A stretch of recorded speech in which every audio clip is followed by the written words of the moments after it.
जाते हैं। सबसे अजीब बात ये थी कि उसके आसपास खड़े लोग उसे बिल्कुल भी नहीं देख पा रहे थे। वहीं एक लड़का उस राक्षस को अपनी ओर आते देख टैक्टिकल तरीके से पीछे हटने लगता है, लेकिन तभी वो दैत्य अचानक हवा में कूदकर उड़ान भरता है और सीधा लड़के के ऊपर उतरता है। लड़का डर के मारे गिर पड़ता है और राक्षस उसकी तरफ झपटता है, मगर जैसे ही हमला करने ही वाला था उसे अपने पेट में तेज दर्द महसूस हुआ। नीचे झांक कर देखा तो हैरान रह गया। उसकी बॉडी लड़के की तलवार से आर पार हो चुकी थी। अगले ही पल वो जीव राख बनकर हवा में बिखर जाता है। असल में वो लड़का इसलिए उस राक्षस को देख पा रहा था क्योंकि इस दुनिया में कई लोग आधे इंसान और आधे देवता यानी हाफ ब्लड्स पैदा होते हैं और ये बच्चे छोटी उम्र से ही छिपे हुए राक्षसों को देख सकते हैं। लड़का भी अपनी आँखों से जो जो देखता उसे ड्रॉ कर लेता और दिल में छुपा कर रखता। कुछ दिनों बाद स्कूल वालों ने उन्हें देवताओं का म्यूजियम दिखाने ले जाया। तभी उसकी एक क्लासमेट जो अक्सर उसे तंग करती थी फिर से उसका मजाक उड़ाने लगती है। लड़का गुस्सा करने ही वाला था कि तभी उसका टीचर मिस्टर डग उसे चुप रहने के लिए डांट देता है। लड़का सफाई देने की कोशिश करता लेकिन उस लड़की की तानों की वजह से और भी परेशान हो जाता है। तभी उसका दोस्त ग्रोवर, जिसे सब प्यार से ब्लैक कहते थे, बीच बचाव करता है और उस लड़के को एक पेन गिफ्ट करता है और कहता है इसे संभाल कर रखना, ये बहुत खास है। लंच टाइम में वही लड़की फिर से परेशान करने लगती है, लेकिन इस बार लड़के ने ठान लिया कि अब चुप नहीं रहेगा। तभी अचानक एक अजीब अदृश्य ताकत उस लड़की को धक्का देकर फाउंटेन में गिरा देती है। लड़का चौंक जाता है और उसी वक्त उसके हाथ में पकड़ी पेन अचानक तेजी से वाइब्रेट करने लगती है। इसके साथ ही एक रहस्यमय आवाज गूंजती है और अगले ही पल मिस्टर डग की असली पहचान सामने आती है। वो असल में एक विशाल चमगादड़ राक्षस था। वो लड़के पर झपटता है और बार बार पूछता है कहाँ है वो चीज, बता कहाँ छुपाई है। लड़का डर जाता है लेकिन तभी वो गिफ्ट किया गया पेन बदल कर एक धारदार तलवार में बदल जाता है और उसी तलवार से लड़का सीधे उस चमगादड़ दैत्य के दिल को चीर देता है। वो राक्षस ढेर हो जाता है लेकिन लड़का बेहोश हो जाता है। होश आने पर जब वो अपने दोस्त ग्रोवर को सब बताता है तो ग्रोवर कहता है कि यहाँ तो कोई मिस्टर डग नाम का टीचर था ही नहीं, लेकिन स्कूल वालों ने फाउंटेन में लड़की को धक्का देने का इल्जाम उसी पर लगा दिया और नतीजा ये हुआ कि स्कूल ने उसे निकाल दिया। घर लौटने पर उसकी माँ ने सच बताया कि वो दरअसल किसी देवता का बेटा है, यानी वो इंसान और भगवान का मिला जुला वंशज है जिसे डेमी गॉड या हाफ ब्लड कहते हैं। ऐसे बच्चे इंसानों की दुनिया में सुरक्षित नहीं होते क्योंकि उम्र बढ़ने के साथ साथ राक्षस उनकी ओर खींचे चले आते हैं। लड़का ये सुनकर हैरान हो जाता है क्योंकि उसे हमेशा लगता था कि सिर्फ वही अजीब है जो राक्षस देखता है। तभी अचानक ग्रोवर घर पहुंचता है और असली सच सामने आता है। उसका निचला हिस्सा एक बकरी जैसा है। असल में वो लड़के का गार्डियन था। बात करने का मौका ही नहीं मिलता क्योंकि हालात बिगड़ने लगते हैं। लड़के की माँ तुरंत उसे और ग्रोवर को लेकर कार से भाग निकलती है। रास्ते में लड़का हैरान रह जाता है कि उसका सबसे अच्छा दोस्त असल में शुरू से ही उसका रक्षक था, लेकिन तभी सबसे खतरनाक दुश्मन एक मिनोटॉर बुल मॉन्स्टर उनका पीछा करने लगता है। उसका असली निशाना सिर्फ एक था, वो लड़का मिनोटॉर अब सीधा कार की तरफ भागा, पर तभी उसके विशाल सींग स्टीयरिंग व्हील में फंस गए। इसी बीच सामने से एक बड़ा ट्रक आ गया। माँ ने तुरंत दोनों हाथों से स्टीयरिंग पकड़ा और मौके का फायदा उठाकर गाड़ी को एक तरफ घुमा दी। नतीजा ये हुआ कि मिनोटॉर ट्रक से टकराकर दूर जा गिरा, लेकिन उनकी कार भी पलटकर सड़क किनारे जा लगी। खुशकिस्मती से तीनों की जान बच गई और अब वे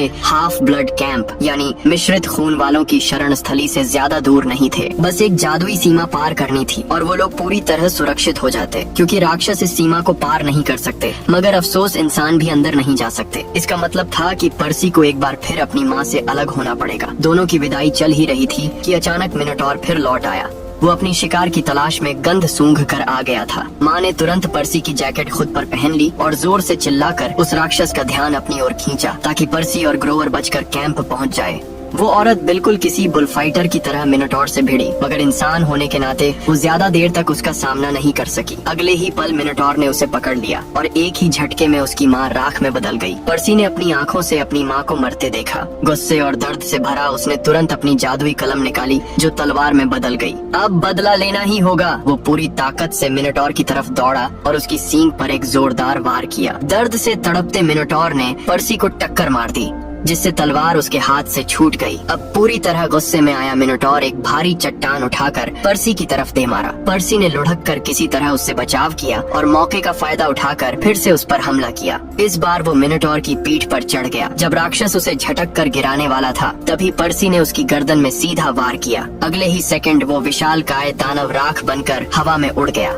थका हारा पर्सी भी बेहोश होकर जमीन पर गिर पड़ा। जब उसने दोबारा आंखें खोली तो खुद को हाफ ब्लड कैंप में पाया। उसके सामने खड़ा था एक सेंटोर, आधा इंसान आधा घोड़ा। असल में देवता अक्सर इंसानी दुनिया में आते जाते हैं और इंसानों से उनके रिश्तों से डेमीगॉड्स यानी आधे इंसान आधे देवता जैसे बच्चे पैदा होते हैं।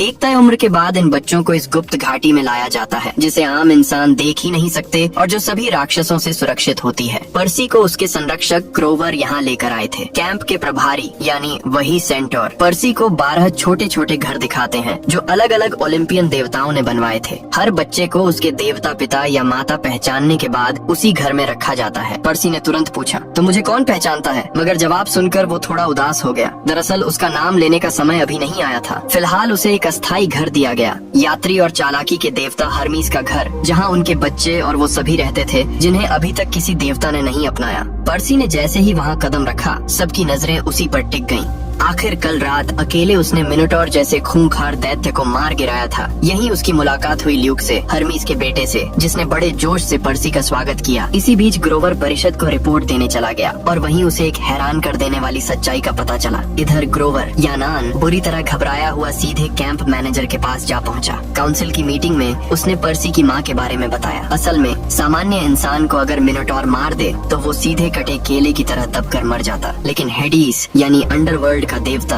किसी इंसान के मरने से ठीक पहले दखल दे सकता है। इसलिए ग्रोवर को शक था कि पर्सी की माँ अभी भी जिंदा है। ये सुनकर कैंप मैनेजर सेंटोर जरा भी हैरान नहीं हुआ। दरअसल वो पहले से ही ये जानता था। उसने ग्रोवर को सख्त ताकीद की, ये बात पर्सी को मत बताना वरना बेवजह मुसीबत खड़ी होगी। दूसरी तरफ पर्सी धीरे धीरे कैंप की लाइफ में ढलने लगा। एक दिन जब वो ल्यूक के साथ घूम रहा था तो अचानक एक घुंघराले बालों वाली लड़की उससे टकराई। बिना कुछ सोचे समझे उसने पर्सी को जमीन पर धक्का दे दिया। ये बदतमीज लड़की और कोई नहीं बल्कि युद्ध देवता एरेस की बेटी क्लेरिसा थी। उसे यकीन ही नहीं था कि पर्सी सच में मिनोटॉर जैसे खतरनाक राक्षस को मार सकता है। पर्सी ये सुनकर चौंक गया और मन ही मन ठान लिया, मुझे अपनी ताकत और काबिलियत सबको दिखानी होगी वरना ये लोग मुझे हमेशा नीचा दिखाएंगे। ल्यूक उसे आर्चरी ग्राउंड लेकर गया ताकि पर्सी अपनी स्किल्स पहचान सके, लेकिन तीर कमान चलाने में पर्सी बुरी तरह फेल हो गया। फिर ल्यूक उसे वर्कशॉप में ले गया मगर वहाँ भी हथौड़ा चलाते ही उसने पूरा शेड हिलाकर रख दिया। इतनी बार असफल होने के बाद पर्सी ने खुद पर से भरोसा खोना शुरू कर दिया। ल्यूक ने तुरंत उसे दिलासा दिया, निराश मत हो, हम तेरी असली ताकत जरूर ढूंढ लेंगे। रात को मामला और बिगड़ गया। क्लेरिसा अपने दोस्तों के साथ पर्सी को घसीटकर बाथरूम में ले गई। वो लोग उसका मजाक उड़ाने के लिए उसका सिर कमोड में दबाने लगे मगर तभी कुछ अजीब हुआ। कमोड का सारा पानी अचानक पीछे की ओर खींचने लगा और अगले ही पल एक जोरदार धमाका हुआ। 3 तेज पानी की धाराएं सीधा क्लेरिसा और उसकी गैंग पर गिरी और उन्हें कई मीटर दूर फेंक दिया। बाथरूम का दरवाजा भी धड़ाम से टूट कर उड़ गया। ये नजारा देख क्लेरिसा और उसकी सहेलियां डर के मारे वहाँ से भाग खड़ी हुई। पूरा बाथरूम तहस नहस हो गया था और पर्सी खुद हैरान था कि अभी अभी ये हुआ क्या।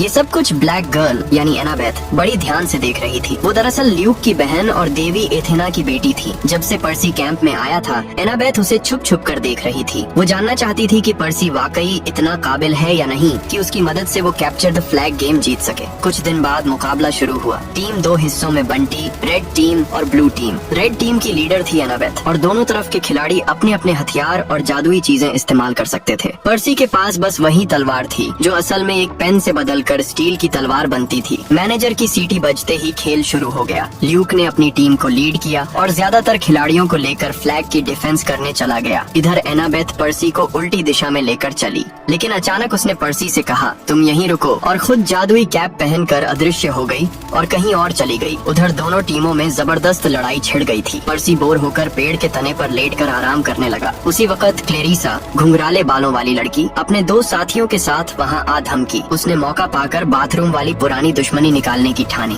बिना बात किए हमला कर दिया और पर्सी तुरंत तीनों के निशाने पर आ गया। तेज मार पड़ने लगी। क्लेरिसा गुस्से से पर्सी को खत्म करना चाहती थी, लेकिन पर्सी ने समझ लिया कि अब यहाँ लड़ना सही नहीं है और वो भागने लगा। भागते भागते अचानक उसके अंदर कुछ बदल गया। वो लड़ाई में बेहद माहिर नजर आने लगा, यहाँ तक कि युद्ध देवता एरेस की बेटी क्लेरिसा भी उसके सामने टिक न सकी। लड़ाई में पर्सी ने उसका भाला तक तोड़ डाला। क्लेरिसा गुस्से में पर्सी पर झपटी ही थी कि तभी मुकाबला खत्म खत्म होने की सीटी बज उठी। ब्लू टीम रेड टीम का फ्लैग लाकर जीत चुकी थी। क्लेरिसा मजबूरन रुक गई और गुस्से में वहाँ से निकल गई। सब लोग खुशी से झूम उठे। तभी एनाबेथ जादुई कैप उतारकर सामने आई। असल में ये सब उसकी चाल थी। उसने पर्सी को जानबूझकर क्लेरिसा के सामने छोड़ दिया ताकि रेड टीम की ताकत बिखर जाए और इस तरह ब्लू टीम जीत गई। पर्सी बुरी तरह जख्मी था। एनाबेथ ने उसे पास की झील में धक्का दे दिया और फिर चमत्कार हुआ। जैसे ही पानी ने उसके शरीर को छुआ, सारी चोटें तुरंत भरने लगीं। उसी पल उसके सिर के ऊपर चमक उठा एक चिन्ह, पोसाइडन का त्रिशूल। अब सबको साफ हो गया कि पर्सी की असली पहचान क्या है। पर्सी जैक्सन, समंदर के देवता पोसाइडन का बेटा। ये कोई साधारण लड़का नहीं है। उसके अंदर एक ऐसा राज छुपा है जिसे जानकर पूरी दुनिया हिल सकती है। पर्सी की नसों में बहता है समुद्र का खून और यही वजह है कि वह पानी को अपनी मर्जी से चला सकता है। लहरें उसकी आवाज सुनती हैं, तूफान उसकी उंगलियों पर नाचते हैं और समंदर उसके सामने सिर झुका देता है।